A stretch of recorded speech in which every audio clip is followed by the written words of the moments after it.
Bonsoir à tous, il est 19h sur NATV et comme tous les soirs de 19h à 20h du lundi au vendredi, on décortique ensemble et autrement l'actualité de la région Nouvelle-Aquitaine. Au programme ce soir, un invité, Cyril L'Aiguillon, adjoint au sport à la mairie de Bayonne.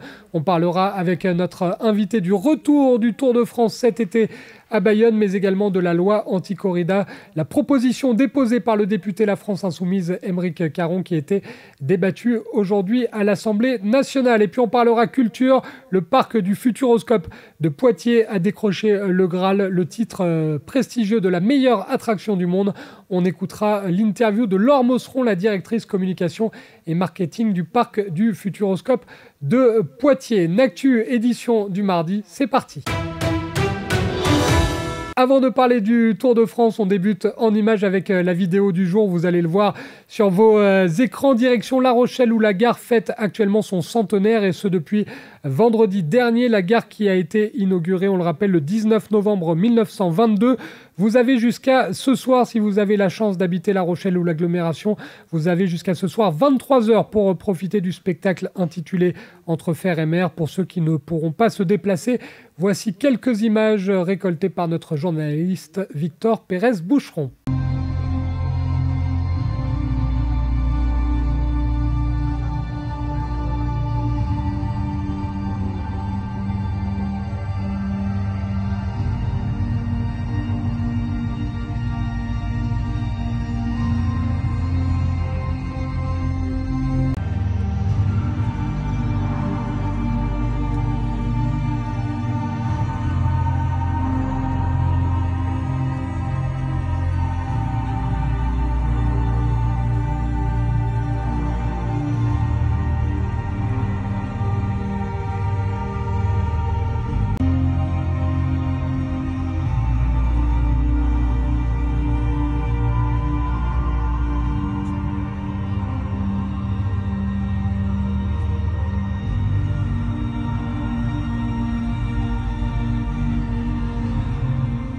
Dans un instant, nous allons recevoir Cyril L'Aiguillon, adjoint au sport à la mairie de Bayonne, pour parler du Tour de France qui fera étape, on le rappelle, le lundi 3 juillet prochain dans la cité basque.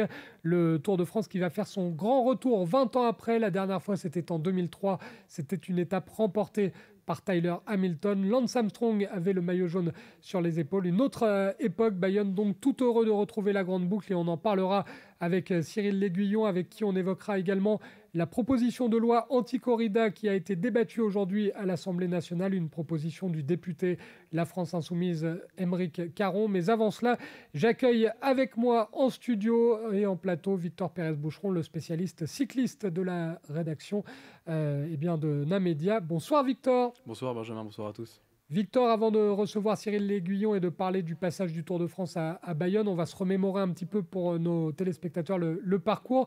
Victor, la région Nouvelle-Aquitaine est à l'honneur avec 9 villes, soit pour accueillir un début d'étape, soit pour accueillir une arrivée. Oui, ni plus ni moins que 9 villes-étapes, donc Bayonne, Dax, Pau, Larens, Mont-de-Marsan, Bordeaux, Libourne, Limoges, et donc cette ville néophyte, Saint-Léonard de Noblade, qui les coureurs s'élanceront de Saint-Léonard de Noblade pour rejoindre le Puy-de-Dôme, le mythique Puy-de-Dôme. Alors sportivement, il n'y a pas de très très gros enjeux en Nouvelle-Aquitaine, néanmoins Christian Prudhomme l'a dit en conférence de presse en zone mixte, on ne gagne pas le Tour de France en Nouvelle-Aquitaine, mais on peut le perdre, notamment par des conditions sportives, les bordures comme on connaît sur le Tour de France, Tadej Pogacar ou même Thibaut Pinot avaient déjà été piégés lors des dernières éditions. Les bordures, pour ceux qui ne connaissent pas, c'est le peloton se scinde en plusieurs morceaux et les coureurs sont dispersés sur une certaine longueur de route, une longueur de kilomètres. Ça peut s'étendre de quelques mètres à quelques kilomètres effectivement, et donc ça peut arriver en Nouvelle-Aquitaine notamment sur cette étape de Bordeaux où le vent sera omniprésent dans le vignoble bordelais et puis également Bordeaux où le Tour de France n'a plus posé ses arrivées, ses valises depuis donc 2013 et la victoire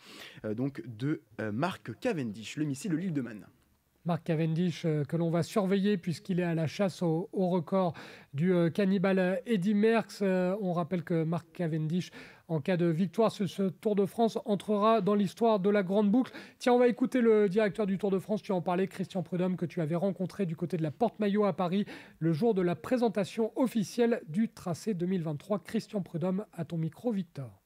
On avait la volonté de ne pas éviter les Pyrénées qui étaient juste à côté. Je crois avoir lu il y a bien longtemps, en 1992, Desgranges, Réveille-toi, ils sont devenus fous, lorsque le Tour, qui était un tour européen en 1992, qui passait par 7 pays, n'avait fait qu'une seule étape, par Marie-Blanc d'ailleurs. Donc il y a un petit clin d'œil, il y aura à nouveau Marie-Blanc, mais il y aura aussi évidemment le Tourmalet. Puis ensuite, spécifiquement en Nouvelle-Aquitaine, il y a une remontée vers Bordeaux, on va aller à Dax, on va aller à Mont-de-Marsan. Il y a le souvenir d'André Darrigal qui était là, et ça m'a fait super plaisir. L'une des figures du cyclisme d'autrefois. Il y a aussi des collectivités comme Mont-de-Marsan ou le Gers qui nous avaient dit on souhaiterait, on rêverait d'être sur la route du Tour pour le cinquantenaire de la victoire de Lucio Cagna. Enfin, le Tour, c'est tout ça. C'est ce qui se passe aujourd'hui et demain, mais c'est aussi ne pas oublier ses racines. Et voilà. Et puis Bordeaux, c'était une des villes évidemment historiques du Tour de France où nous n'étions plus allés depuis 2010 et qu'on est ravis de retrouver pour un final sur les quais, 2 kilomètres de ligne droite, qui sera évidemment pour les sprinters. C'était Christian Prudhomme, le directeur du Tour de France. On va se régaler lors de cette édition 2023 concernant évidemment la compétition homme. Mais on n'oublie pas non plus le Tour de France féminin.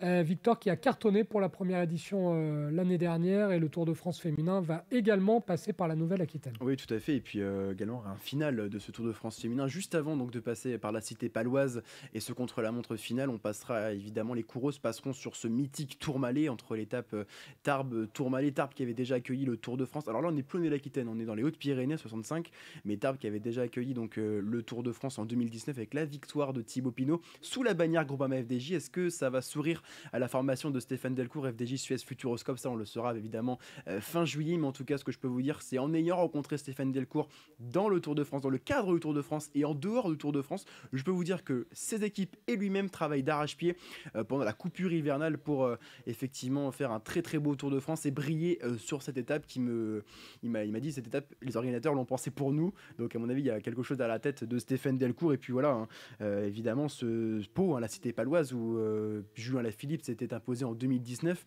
au terme d'un très très beau raid en solitaire, le contre-la-montre est un effort en solitaire. Est-ce que Marion Rousse a eu un blues peut-être d'une victoire française et d'une victoire avec le maillot jaune? Une chose est sûre, c'est que Annemiek van Vleuten va remettre son titre en jeu, son maillot jaune en jeu, et elle est plus que motivée pour aller gagner un deuxième Tour de France et exploser la concurrence sur le contre-la-montre. Mais c'est vrai qu'une tricolore, à l'image de Juliette Labousse, Clara Copponi, serait la bienvenue à Pau avec le maillot jaune. Et on espère qu'un maillot jaune sera porté par un Français, que ce soit à Bayonne, à Larens, du côté de Pau, du côté évidemment de Saint-Léonard-de-Noblat. On suivra ce Tour de France avec grand intérêt et on sait déjà que c'est Victor qui aura le maillot blanc de meilleur espoir. Merci beaucoup Victor. Merci Benjamin. Victor Pérez-Boucheron, donc, qui était avec nous pour parler du Tour de France. Et on va continuer de parler de la Grande Boucle puisque nous recevons maintenant l'adjoint au sport de la mairie de Bayonne. C'est Cyril L'Aiguillon qui va également nous parler de la corrida. Mais quel plaisir, 20 ans après, de retrouver à Bayonne le Tour de France avec la dernière fois en 2003, la victoire de Tyler Hamilton. On va en parler tout de suite avec notre invité. Bonsoir Cyril L'Aiguillon. Bonsoir. Cyril, les fêtes de Bayonne du 26 juillet au 30 juillet 2023, le Tour de France, les activités habituelles, la saison touristique, l'été sera chaud du côté de Bayonne. Ah oui, ça c'est sûr que nous, l'été, avec les fêtes de Bayonne, le Tour de France et bien sûr toutes les activités qui vont autour, Bayonne, ça bouillonne, on va dire. Ça bouillonne et c'est un véritable honneur pour vous, Cyril, puisque ça va tout simplement être un moment charnière du Tour de France 2023, puisque ça va être l'arrivée sur le territoire français. On sait que c'est toujours un moment attendu, puisque ça va partir du Pays basque espagnol. Quel honneur pour Bayonne de démarrer le Tour dans l'Hexagone. Alors déjà, au point de vue symbolique, on relie Bilbao, qui est la capitale d'Hegoalde, et Bayonne, qui est la capitale Iparralde du Pays Basque. Donc pour la symbolique, ça passe aussi par San Sébastien, Pampelune. Donc c'est une fierté pour Bayonne, parce que c'est aussi la capitale côté Iparralde. Donc une fierté. Ça fait plus de 20 ans qu'on n'a pas eu le Tour de France. Donc et voilà, on sera présent au rendez-vous parce que le cyclisme, ça fait partie aussi de l'ADN du Pays Basque. Donc on a été très très fiers. on se met en ordre de marche pour être présent au rendez-vous. Ouais, c'était presque une anomalie, hein, Cyril. Ça faisait 20 ans, vous l'avez dit. La dernière fois, c'était 2003 avec une victoire de Tyler Hamilton, l'Américain, l'ancien coéquipier de Lance Armstrong. Il y a eu 10 départs d'étape à Bayonne. Ça sera la 10e arrivée en 2023. C'est presque un symbole. 20 ans après, je suppose que certains étaient impatients de revoir la grande boucle. Ah oui, oui. Alors déjà, on sentait que les Bayonnais et Bayonnaises attendaient ça et impatiemment. Donc on avait fait un petit teasing avec Monsieur le maire qui est Lenda Kari du Pays Basque Nord. Donc voilà, on se devait de faire un geste symbolique, un geste fort et bien sûr le Tour de France, ben,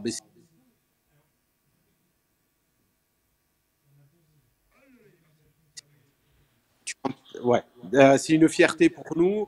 Et c'est vrai que l'effervescence, quand on regarde toujours le Tour de France, vous allez toujours voir dans toutes les étapes un drapeau du Pays Basque, des Gourignas. Donc voilà, et ici on a le Tour de France dans l'ADN, le cyclisme dans l'ADN. Et vous avez évidemment le sport dans l'ADN, on va en parler tout à l'heure. C'est une coïncidence, Cyril, le fait que ça soit une date anniversaire, la pile 20 ans après, ou pas du tout? Alors, c'est tombé pile poil, oui, c'est sûr qu'on a regardé aussi, on a vu le symbole 20 ans après, donc on s'est dit il fallait qu'on se positionne là-dessus. C'était cette date-là, oui. Racontez-nous les coulisses, vous vous êtes battu un peu parce qu'on sait que le Tour de France, c'est une vieille dame qui est très convoitée. Alors, c'est une vieille dame qui est très très convoitée, mais je pense que Bayonne séduit aussi, le Pays Basque séduit. Comme je vous disais tout à l'heure, c'est vrai que ça faisait plus de 20 ans. À chaque Tour de France, vous voyez un Igourinha quelque part.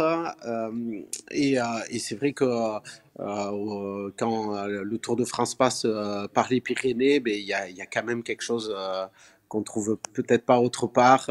Et cette sensation-là, cette effervescence du public basque.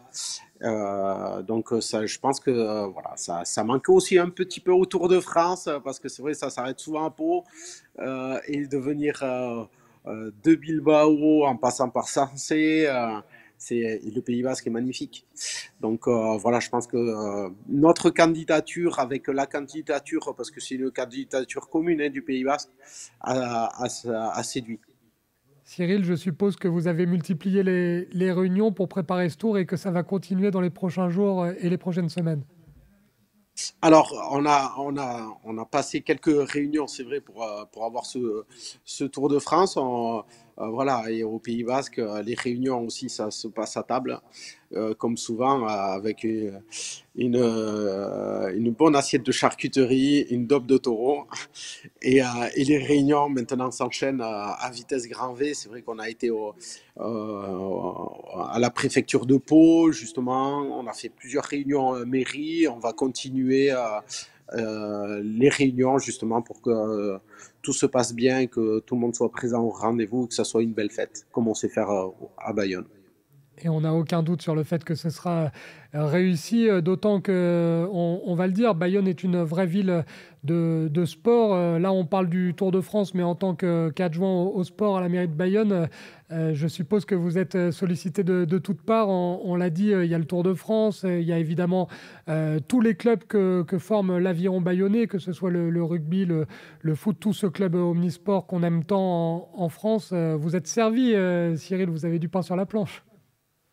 Alors, on est servi, c'est vrai que ça fait du bien quand ben, on regarde France-Japon et qu'on voit le grand Charles qui a porté dignement et qui a été formé à Bayonne. Ben ouais, c'est une fierté. Quand on regarde aussi l'équipe de France féminine et quand on voit Grande qui a été elle aussi formé à la SEB, qui est capitaine. Donc voilà, c'est une belle terre de rugby, mais pas que. Il y a eu les mondiaux à Bayonne de pelote. Il y a eu le foot aussi avec Didier Deschamps qui a été formé à Bayonne. Voilà, donc tout ça et tous les Bayonnais qu'on voit qui s'illustrent dans le sport handi aussi. Là, on parle des JO, on est bien positionné aussi. Donc voilà, c'est dans notre ADN, la pelote, le rugby, le foot. Voilà, c'est plein de sports où on répond présent aux grands événements. Et vous allez forcément être d'accord avec moi, la tête de gondole, l'aviron bayonnais réalise en plus un très bon début de saison. Alors, un très très bon début de saison, plus qu'espéré. Donc, ça y est, moi j'ai déjà acheté les places pour les demi-finales des championnats de France. Donc, voilà, donc on a tout pris. Ici, on fait 6 matchs à la maison. Les 6 matchs, Noah Ibilletes. Donc, on est très fiers de cet engouement. On a retrouvé un engouement populaire, une envie. Voilà, Bayonne, tous les jours, quand l'Aviron joue à domicile ou même à l'extérieur, mais c'est les fêtes de Bayonne. Donc, je vous invite à venir voir un peu tout ça et vous allez être envoûté par Bayonne. En parlant des fêtes de Bayonne, d'ailleurs, on suppose que Cyril, ça a été un moment incroyable parce qu'il y a eu pas mal de restrictions les années précédentes. On a été chagriné par ce Covid-19. Je suppose que Bayonne a repris son souffle et que la fête était d'autant plus belle. C'était magique. Je crois que ça fait longtemps que j'ai pas passé d'aussi belles fêtes. Tout s'est bien passé. On a dépassé le nombre de visiteurs, plus d'1 million et quelques personnes de FaceTime qui sont venus, toujours dans une bonne ambiance. C'était magique d'entendre ces chants, de pouvoir rencontrer d'autres personnes qui sont de Bayonne, du Pays Basque, mais aussi de partout dans le monde. Voilà, parce que c'est une des plus grosses fêtes au monde aussi. Donc, voilà, ça fait énormément de bien de rencontrer, de pouvoir discuter, chanter, danser. Voilà, c'était magnifique. En plus, comme vous le savez, on a les corridas aussi en même temps que les fêtes de Bayonne. Et elles sont très, très bien passées aussi. Voilà, il y a eu un engouement, c'était rempli. Tout le monde a vécu en rouge et blanc et pour un Bayonnais vous dire que ça se passe bien quand on est en rouge et blanc, c'est quand même énorme. Donc voilà, c'était un parfait moment où on a pu se retrouver et retrouver des valeurs humaines. Et voilà, on a passé la Covid et là c'était très bien de pouvoir se rencontrer, se retrouver même, je dirais, sous les valeurs et sous l'étendard bayonnais. Et la transition est parfaite pour terminer. Je rappelle que nous sommes avec Cyril Léguillon, qui est adjoint au sport à la mairie de Bayonne. On a parlé du Tour de France. On va forcément terminer. Vous en parliez à l'instant avec les corridas, puisque vous êtes membre de la commission taurine. Aujourd'hui, il y a une proposition de loi du député La France Insoumise, Aymeric Caron, qui est débattue à l'Assemblée nationale. Il y a eu une motion en faveur de la liberté culturelle qui a été remise samedi dans de nombreuses préfectures et sous-préfectures des départements taurins. Est-ce que vous pouvez un petit peu nous expliquer, Cyril, en quoi consistait cette motion ? En fait, la tauromachie, c'est vraiment une culture, une tradition. Moi, je peux comprendre qu'on soit contre, mais il faut respecter. Il faut juste respecter les personnes qui vivent de cette tradition, de cette culture, parce que c'est pas que aller à la corrida et voir un spectacle taurin, c'est aussi une façon de vivre, une façon. C'est un peu comme les fêtes de Bayonne, ça, on y va dès tout petit, on y va avec nos parents, on y va avec des amis. Euh, on sent cette atmosphère, voilà, et il y a des écoles taurines. Dans les écoles, on explique aussi ce qu'est la tauromachie. Hein, donc voilà, c'est aussi parler de la mort, parler de la vie, parler d'une culture sud-ouest là-dessus, et voilà, et de dire que en fait, la tauromachie fait partie de la culture, qu'elle soit de Nîmes, de Bayonne, de Pampelune. Voilà, ça fait partie d'une culture, il faut juste la respecter et dire que ça fait partie du patrimoine immatériel et matériel de tout un pays, de plusieurs personnes. Et en ce sens-là, faut juste respecter comme moi, je respecte ceux qui sont contre.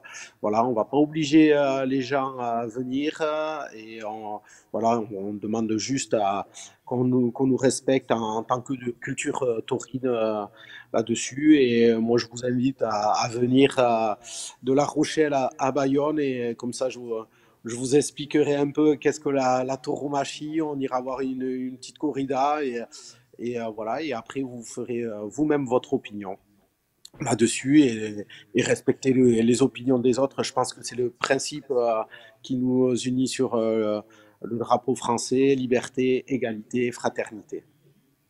Et le rendez-vous est pris. On a une idée des chiffres de ce que représente la tauromachie du côté de Bayonne en termes d'emploi, en termes de nombre de personnes concernées, Cyril? Alors oui, en termes d'emploi, il y a pas mal d'emplois, mais surtout des emplois induits, hein, les restaurateurs aussi là-dessus. Donc c'est plus grand que les éleveurs de taureaux, que les toréadors, que les impresarios. Donc c'est toute une économie induite et c'est surtout voilà, moi ce que je veux dire, c'est surtout une culture. Il faut pas tuer une culture comme ça. Après, pourquoi pas le gavage d'oie, voilà, le foie gras. Je pense que est-ce que une oie souffre comme un taureau ou pas? Est-ce qu'un animal souffre quand on le tue, sachant que c'est quand même des animaux faits pour le combat, qui sont dans la nature avec cet ADN de combat. Et s'il n'y avait pas la corrida, ben c'est des animaux qui n'existeraient plus tout simplement. Donc voilà, c'est tout ça. Il y a bien sûr une économie qui est derrière, hein, qui est induite là-dessus. Nous, il y a une manifestation taurine pour la corrida et il y avait les Antilles. On était, nous, plus de 300, je crois qu'ils étaient 30. Et voilà, et après, je pense que c'est surtout le respect qu'il faut avoir. Alors, qui sont 300 ou 30, moi je respecte autant les personnes, mais par contre, voilà, il faut respecter, faut pas insulter. Faut pas insulter les personnes qui aiment une culture. Une culture n'est pas meilleure qu'une autre. Il faut juste respecter les personnes qui apprécient là-dessus. Est-ce que les mangeurs de graines aiment plus le soja que moi? J'ai aucune idée, mais je respecte, même si j'en mange pas beaucoup de graines de soja, je les respecte autant. Et c'était important de le préciser. Tout est dans le respect. C'était Cyril Léguillon, l'adjoint au sport de la mairie de Bayonne. Et on va suivre évidemment l'actualité de l'Assemblée nationale. On rappelle qu'en commission, il y avait le président de la commission des lois, Sacha Houlié, qui a fait un vote à main levée. Et pour l'instant, Aymeric Caron a été un petit peu retoqué. Donc on va suivre ça avec cette proposition de loi du député de la France Insoumise. Et puis, je voulais terminer avec un hommage parce que la culture basque, la culture sportive au Pays Basque, c'est aussi le surf. Je voulais rendre hommage à un homme très apprécié à Biarritz, à Bayonne et dans tout le Pays Basque, c'est Joël Darrigue. Vous allez être d'accord avec moi, Cyril Léguillon, lui qui est disparu hier à l'âge de 60 ans, un des plus grands surfeurs de l'histoire de l'équipe de France. Donc on lui rend hommage évidemment en parlant du Pays Basque. On était obligé de rendre cet hommage. Je ne sais pas, Cyril, si vous l'avez connu ou si vous aussi vous voulez vous joindre à cet hommage. Ah, mais bien sûr, Bayonne rend hommage à ce grand surfeur, à une figure plus qu'un surfeur, c'est aussi une figure. Derrière, on perd une grande figure du surf, un homme avec beaucoup de valeurs et un grand personnage, un personnage attachant. Et donc c'est vrai que là, on parle plus de Biarritz Bayonne, mais on parle d'une personne qui va nous manquer tout simplement. Celui qu'on surnommait Nabo, membre, on le rappelle, de la célèbre bande de la Grande Plage de Biarritz. dans les années 80. C'était important de lui rendre hommage dans cette émission. En tout cas, merci chaleureusement à Cyril Léguillon et on vous souhaite évidemment beaucoup de réussite et de bonheur dans cet accueil du Tour de France, dans cet été qui s'annonce fabuleux à Bayonne entre les fêtes, la saison touristique et le Tour. Vous allez vous régaler et vous allez aussi nous régaler parce qu'avec les images maintenant extraordinaires de nos confrères de France Télévisions notamment, je ne doute pas que Bayonne sera bien mise en lumière et en valeur. Ah oui, et on vous attend et je pense que vous allez prendre quelques kilos quand vous allez venir ici. Donc, sans jeu de mots, ça va vous décoiffer. Donc, je vous attends, vous avez mon numéro de téléphone et on va se prendre quelques petits vins, du vin rouge et une assiette de charcuterie. À consommer avec modération pour ce qui est du vin rouge, sans modération pour ce qui est de la charcuterie basque. Merci beaucoup Cyril Léguillon. Allez, merci beaucoup, bonne soirée. C'était Cyril Léguillon, adjoint au sport à la mairie de Bayonne, pour parler notamment de la venue prochaine, le 3 juillet cet été à Bayonne, du Tour de France. Évidemment, si vous avez manqué cette partie de l'émission sera disponible très vite sur la page YouTube de NATV en replay. Dans un instant, Actu revient pour parler culture. On va évoquer le parc du Futuroscope de Poitiers qui a reçu le prix de la meilleure attraction au monde pour son attraction intitulée Chasseur de tornades. On recevra par l'intermédiaire de Jean-François Pibre Laure Mosseron, la directrice communication et marketing du Futuroscope. Restez avec nous, Actu revient dans un instant, nous sommes ensemble jusqu'à 20h. NATV, c'est toute l'actualité de Nouvelle-Aquitaine en temps réel sur le canal 30.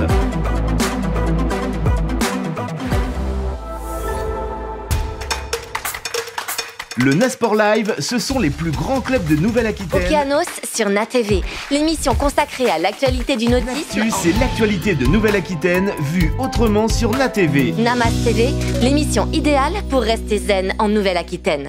NATV, la Nouvelle-Aquitaine autrement. NATV, c'est toute l'actualité de Nouvelle-Aquitaine en temps réel sur le canal 30.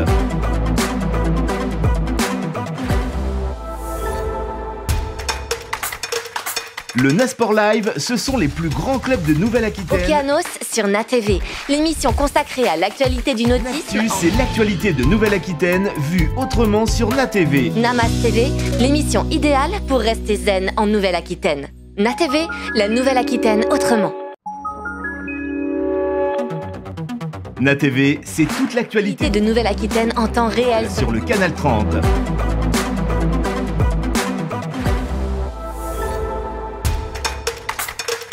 Le Nasport Live, ce sont les plus grands clubs de Nouvelle-Aquitaine. Okeanos sur NATV, l'émission consacrée à l'actualité du nautisme. C'est l'actualité de Nouvelle-Aquitaine vue autrement sur NATV. Namas TV, l'émission idéale pour rester zen en Nouvelle-Aquitaine. NATV, la Nouvelle-Aquitaine autrement.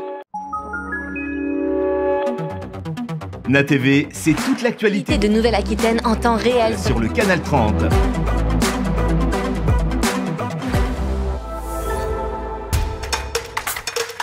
Le Nasport Live, ce sont les plus grands clubs de Nouvelle-Aquitaine. Okeanos sur NATV, l'émission consacrée à l'actualité du nautisme. C'est l'actualité de Nouvelle-Aquitaine vue autrement sur NATV. Namas TV, l'émission idéale pour rester zen en Nouvelle-Aquitaine. NATV, la Nouvelle-Aquitaine autrement. NATV, c'est toute l'actualité de Nouvelle-Aquitaine en temps réel sur le canal 30.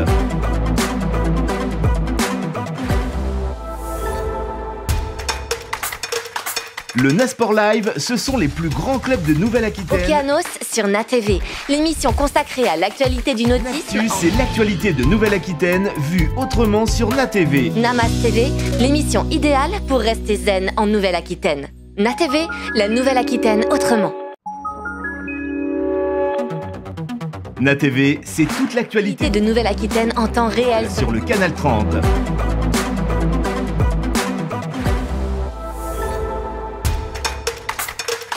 Le Nasport Live, ce sont les plus grands clubs de Nouvelle-Aquitaine. Okeanos sur NATV, l'émission consacrée à l'actualité du nautisme. C'est l'actualité de Nouvelle-Aquitaine vue autrement sur NATV. Namas TV, l'émission idéale pour rester zen en Nouvelle-Aquitaine. NATV, la Nouvelle-Aquitaine autrement.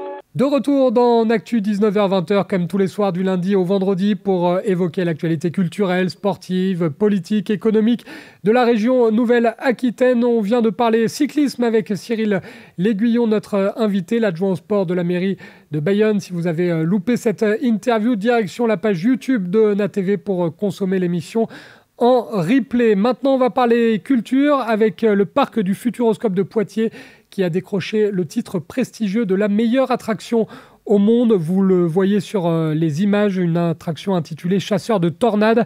Le parc du Futuroscope qui a été récompensé parmi 300 candidats en compétition. Comme vous le voyez sur les images, cette attraction propose aux visiteurs de partir à la chasse aux tornades en étant tout simplement installé sur une plateforme qui tourne, une plateforme rotative entourée du plus grand écran cylindrique du monde, une attraction impressionnante. Les équipes du Futuroscope qui recevront leur prix, ce sera lors de la cérémonie annuelle des TA Awards en avril prochain dans la Cité des Anges aux États-Unis à Los Angeles. Récemment, Laure Mosseron, la directrice communication et marketing du parc du Futuroscope, était l'invitée de la rédaction de Jean-François Pibre. Je vous propose de revoir cette interview. Bonsoir Laure Mosseron. Bonsoir. Alors, je rappelle aux téléspectateurs que vous êtes directrice de la communication et du marketing donc, du Futuroscope de Poitiers. Merci d'avoir accepté notre invitation, tout d'abord. Avec plaisir. Alors, on va aborder, si vous le voulez bien, pour commencer, en fait, on arrive à la fin de la période estivale, on est mi-septembre. Il y a un chiffre clé qui est tombé il n'y a pas très longtemps, sur lequel vous avez communiqué, à savoir 625 000 donc, visiteurs cet été, et donc c'est un record. Oui, c'est un record. On n'avait jamais fait une aussi belle fréquentation estivale depuis plus de 20 ans. Donc, on est très contents et très fiers. Ça récompense, je pense, à la fois le travail des équipes sur toutes les nouveautés qu'on a préparées pendant ces 2 années un peu compliquées de Covid, puisqu'on a sorti une nouvelle attraction Objectif Mars en 2020, un nouveau spectacle nocturne en 2021. Donc ça, malgré le confinement, etc. Et puis cette année, ça a été un peu une tornade de nouveautés, justement, puisqu'on a ouvert un nouvel hôtel au printemps, un nouveau restaurant expérientiel et l'attraction Chasseur de tornades début juillet. Et je pense que les deux, en fait, facteurs, notre capacité d'innovation et puis un retour à une vie normale où les gens avaient envie de partager des choses, ils ont choisi de venir au Futuroscope pour partager des émotions en famille. Alors, on va un petit peu insister là sur ce que vous avez développé, à savoir notamment les chasseurs de tornades. C'est 21 millions d'euros d'investissement. C'est le plus gros que vous n'ayez jamais fait. En quoi ça consiste exactement en quelques mots? Alors, en quelques mots, en fait, on vous promet de vous emmener au cœur d'une tornade en suivant 2 météorologues qui sont chasseurs de tornades dans la vie, Mélanie et puis Alex. Et ils vont vous embarquer après tout un scénario où vous allez avoir une file d'attente thématisée, une première aventure avec eux. La tornade arrive vraiment sur le Futuroscope et donc on va vous embarquer sur une plateforme. C'est une plateforme circulaire de 120 places qui est entourée par un écran LED de 4 mètres de haut, donc une très très grande surface, et le LED permet d'avoir une très grande qualité d'image. Et donc la plateforme, ça va nous permettre de vous faire tourner sur vous-même jusqu'à 27 km/h, et elle peut aussi s'incliner légèrement devant, derrière, etc. Donc vous allez vraiment vivre l'attraction, mais on a rajouté des effets spéciaux dans la salle, évidemment du vent, un peu de pluie, etc., pour que vous sentiez au cœur d'une tornade. Mais ça reste une aventure très familiale et je pense que c'est ça qui fait que ça plaît beaucoup à nos visiteurs et on l'entend en retour quand on se met à la sortie, etc. C'est pour tout le monde, c'est-à-dire même les gens qui ne sont pas forcément fanats des sensations très très fortes. Et en même temps, vous vous sentez vraiment vivre par la conjonction des mouvements et de la qualité de l'image. Et puis on a un chouette scénario. Et tout ça fait que c'est une attraction qui est dans le trio de tête de nos attractions préférées depuis qu'on l'a ouvert en juillet. Et hier, on a eu la très très bonne nouvelle de savoir que l'attraction a été récompensée au niveau international. Il y a un salon actuellement des parcs d'attractions à Londres, européen, et on remet un peu, on va dire, l'équivalent des Oscars dans le domaine des parcs d'attractions. Et Chasseur de tornades a obtenu 2 Oscars, un pour la meilleure innovation et un pour le meilleur, c'est des terminologies de parc, mais Dark Ride de l'année. On va dire la meilleure attraction de l'année, tout simplement, pour simplifier. Et puis notre nouvel hôtel, aussi Station Cosmos, qui a reçu aussi également un prix. Donc, on est très fiers parce que ça veut dire que ce sont des réalisations françaises, mais de qualité international. Et on peut inviter les téléspectateurs à aller sur votre site internet parce qu'il y a quelques images justement de la préparation et d'organisation de cette activité. Et franchement, ça vaut le coup d'œil. Alors, vous avez aussi évoqué la création donc, de l'hôtel et d'un restaurant thématique. Là aussi, c'est très nouveau et on est vraiment dans le futur. Hein. Oui, complètement. En fait, on avait ouvert en 2020 une attraction qui s'appelle Objectif Mars et on avait déjà prévu de poursuivre en fait la thématisation et proposer aux gens vraiment une complète aventure spatiale, on va dire, comme Thomas Pesquet, avec un hôtel thématisé qui s'appelle Station Cosmos. Là, vous allez vraiment, on l'a construit comme une base spatiale qui serait posée, en ce moment on en parle beaucoup à nouveau, de la Lune ou de Mars. Avec un environnement de sable rouge. Alors là, on est plutôt sur Mars, un environnement qui va vraiment vous faire partir ailleurs. Un décor complètement différent, des filtres sur les fenêtres de l'hôtel et du restaurant qui vous font vous sentir vraiment pas du tout dans le Poitou et presque vous allez oublier que vous êtes au Futuroscope. Et dans le restaurant, en fait, c'est vraiment un restaurant expérientiel dans le sens où les plats n'arrivent pas comme d'habitude avec un serveur. Ils arrivent via un système de rails comme un roller coaster. Donc en fait, ce que vous avez vécu, vous, dans l'attraction Objectif Mars, vous aviez embarqué dans un petit chariot qui vous a emmené vivre des aventures. Ben là, c'est le plat que vous allez commander qui va le vivre. Il y a un looping aussi au milieu de la salle, etc. Et donc, c'est très... là aussi, on a un retour très positif. C'est un restaurant qui a fait complet tout l'été et qui continue à faire complet alors que là, la saison estivale est un peu finie et qu'on a moins de fréquentation. Mais hier, il était encore complet.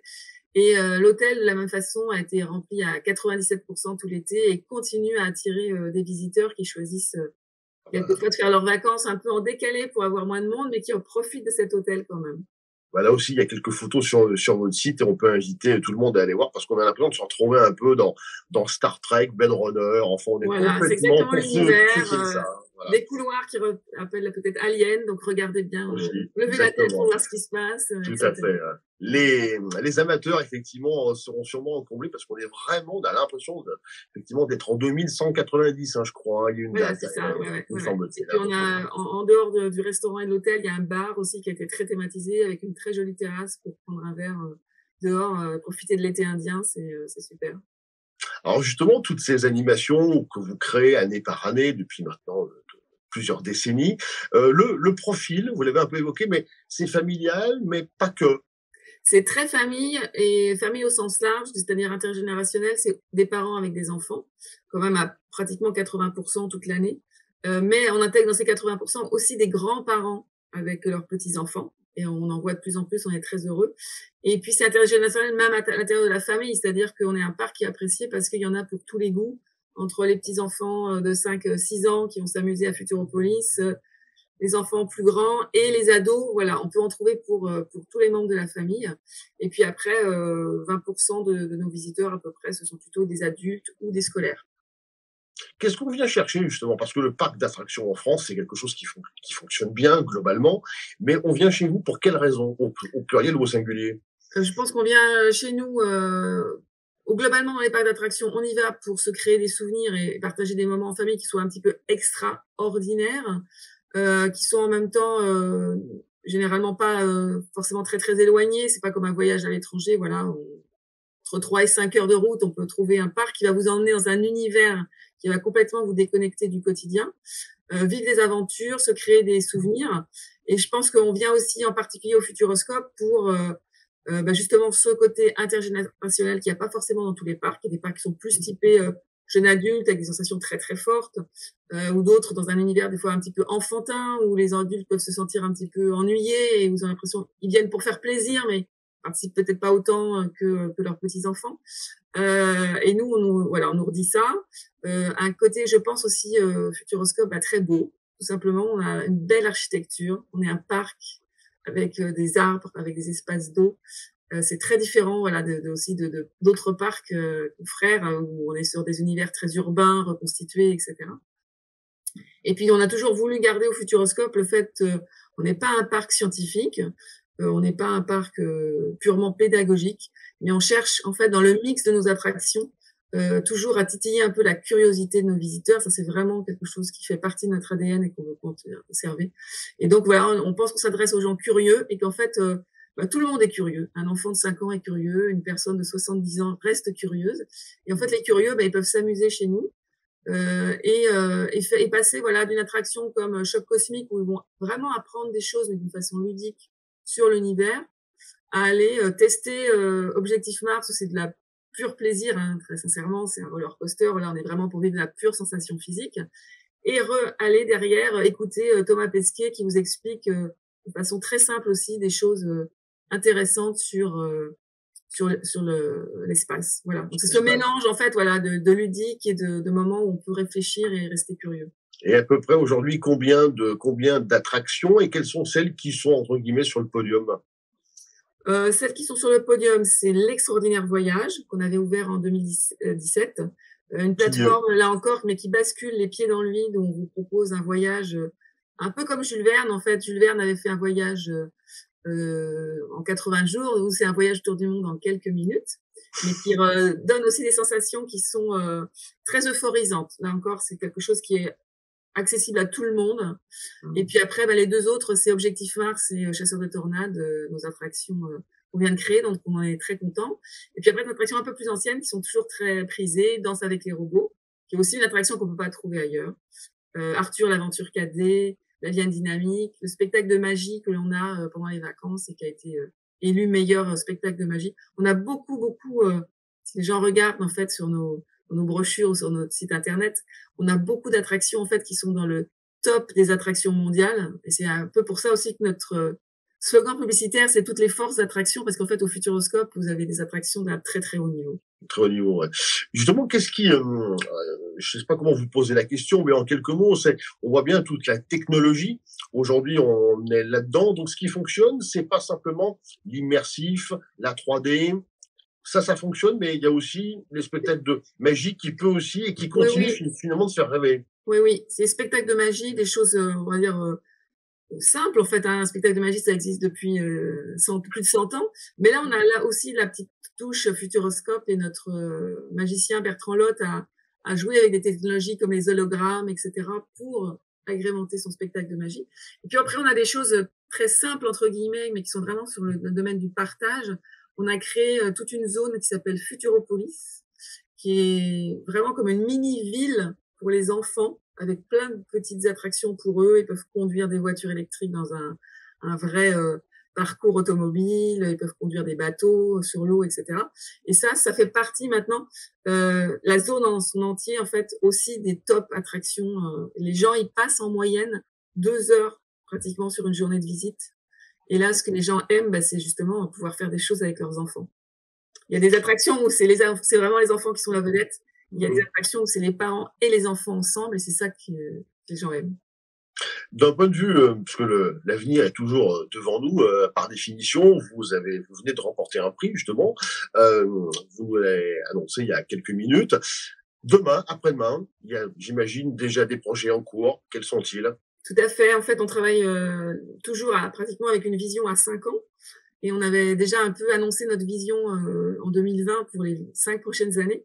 Donc là, on a déjà franchi certaines étapes avec ces 2 grosses attractions, Objectif Mars, Chasseur de Tornades, le premier hôtel et les restaurants. L'année prochaine, nous allons ouvrir un 2e hôtel thématisé sur un thème complètement différent, puisqu'on sera plutôt sur un thème d'éco-lodge, donc de petites cabanes en bois. Chaque chambre sera une petite cabane posée autour d'un plan d'eau, des plantations d'eau, on va mettre des nichoirs pour les oiseaux, etc. On veut vraiment être dans un univers très calme, très paisible, qui vous déconnecte du quotidien. Et puis en 2024, on va ouvrir un second parc, un parc aquatique, juste à côté en fait du premier parc historique du Futuroscope, qui sera situé à côté des hôtels. Et on va vraiment basculer sur un niveau de resort, puisque ça sera un parc aquatique qui méritera à lui seul au minimum une demi-journée de visite, voire une journée. Et là, l'objectif, ça sera de faire venir des gens de plus loin, donc plutôt à plus de 2 heures, plus de 3 heures de route. C'est déjà ce qui s'est passé cet été. On a vu toute notre progression. On l'a fait avec des gens qui viennent de plus loin. Pour des gens qui restent plus longtemps et qui en deviennent vraiment de plus en plus une destination de vacances à part entière, de mini-vacances pour 3 jours, etc.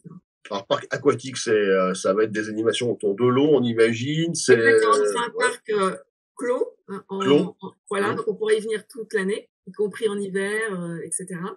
avec, comme dans un parc classique, des zones à sensations, avec des toboggans, parce qu'il y en a toujours, voilà. Des zones pour les enfants, comme on a fait Futuropolis, il y aura une zone vraiment pour les enfants, pour qu'ils s'amusent avec de l'eau, parce qu'on sait que c'est quelque chose qui est très important pour les enfants, et les plus jeunes encore plus. Et puis des zones d'immersion, donc on va essayer aussi de faire complètement un parc aquatique très différent de ce que vous avez pu voir ailleurs. Ailleurs, on est souvent sur des univers de faux îles désertes, de faux palmiers, de faux rochers, etc. Là, je peux pas vous en dire encore beaucoup plus, c'est un peu top secret, mais je peux vous promettre que ça sera complètement différent de ça. Et on va vous immerger, on va vous faire des choses, vivre des choses avec l'image, avec la lumière, avec on n'aura pas que des otaries qui font des saltos. D'accord. Il n'y aura pas d'animaux du tout. C'est vraiment un parc pur aquatique. C'est vous qui vous baignez. Mais vous allez vous baigner dans des ambiances qu'on va créer qui seront très, très différentes. À la hauteur de ce qu'on a pu faire sur Station Cosmos, sur nos attractions dans le parc. Un petit mot, peut-être pour terminer quasiment, mais il y a eu cette crise du Covid, évidemment, pendant près de 2 ans et demi. Comment vous en êtes sortis finalement? Enfin, comment vous avez traversé cette période compliquée, j'imagine, pour vous? C'était effectivement très compliqué, ne serait-ce que parce que le parc, en 2021, par exemple, a été fermé 7 mois sur 12, qu'on a divisé pendant 2 ans notre chiffre d'affaires par 2. On s'en est sorti déjà parce qu'on a des actionnaires de confiance qui ont cru dans le rebond et dans les projets qu'on avait présentés avant le Covid, de les maintenir. Donc à la fois le département qui est propriétaire des lieux et la caisse la Compagnie des Alpes et la Caisse des dépôts qui a aidé au financement de tout ce nouveau projet là, de ce qui se passe hors du parc et du parc aquatique. Et puis aussi grâce aux équipes qui sont reparties très vite à accueillir les visiteurs après 7 mois de repos forcé avec beaucoup d'enthousiasme. Et voilà, ça a été des moments aussi compliqués parce qu'on est passé d'un céphalogramme plat d'un seul coup beaucoup de monde, et cette année aussi a été compliquée pour les équipes parce qu'on a eu beaucoup de sorties de nouvelles attractions et c'est beaucoup de travail à chaque fois, mais voilà, là pour nous c'est vraiment la récompense à la fois d'avoir la fréquentation qui vient, d'avoir les notes, la satisfaction des visiteurs, puis après d'avoir les récompenses internationales. C'est la petite cerise sur le gâteau de l'été, voilà. Et ça se comprend. Et dernière question avant de vous laisser, de vous remercier. Avant la fin d'année, là on est en septembre, est-ce qu'avant décembre, il y a un événement particulier qu'on pourrait annoncer? Alors, on va avoir les vacances de la Toussaint avec une thématique Halloween, comme on avait fait l'an passé, qui sera un Halloween très famille. Là encore, on n'est pas du tout sur des choses qui font trop peur, parce que c'est un moment où on retrouve notre clientèle, famille. Et puis à Noël, de la même façon, des illuminations qui vont transformer le parc, qui vont rendre un petit côté féerique. Et puis on a évidemment l'avantage au Futuroscope d'avoir quand même beaucoup d'attractions qui sont à l'intérieur. Donc voilà, on est un parc qui se visite traditionnellement facilement aux vacances de la Toussaint et à Noël. Et on pense qu'avec l'été qu'on a eu, on espère avoir une très belle fréquentation sur ces 2 périodes. Et battre un nouveau record. On le rappelle, vous avez fait 625 000 visiteurs cet été. Vous avez battu le record historique du parc. Merci, Laure. Merci à vous. Et à très bientôt. Bonne fin de journée. Merci. Bonne journée à tous. Au revoir. C'était Laure Mosseron, directrice communication et marketing du parc du Futuroscope de Poitiers, interrogée par Jean-François Pibre. On termine cette émission avec 2 superbes images vues du ciel, des images de montgolfières. Pourquoi ? Me direz-vous, tout simplement parce que c'est désormais officiel, Marmande va accueillir les prochains championnats de France de montgolfière. Ce sera du 13 au 18 août prochain. Notez bien tout cela dans vos agendas si vous habitez le Lot-et-Garonne. Et pour ceux qui ne pourront pas voir ce spectacle, on vous propose un florilège d'images. C'est absolument magnifique.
L'actu édition du mardi, c'est désormais terminé. Je remercie Clémentine Vosny à la réalisation, également Victor Pérez-Boucheron à l'édition de cette émission. Pour ceux qui veulent revoir l'actu du mardi, ça se passe sur la page YouTube de NATV. Vous consommez l'émission en replay quand vous le voulez, où vous le voulez. Je vous remercie pour votre fidélité. Dans un instant, la rediffusion de l'émission d'LFN ATV pour tout savoir sur le 8e tour de la Coupe de France. Je vous souhaite une très bonne soirée à l'écoute de NATV.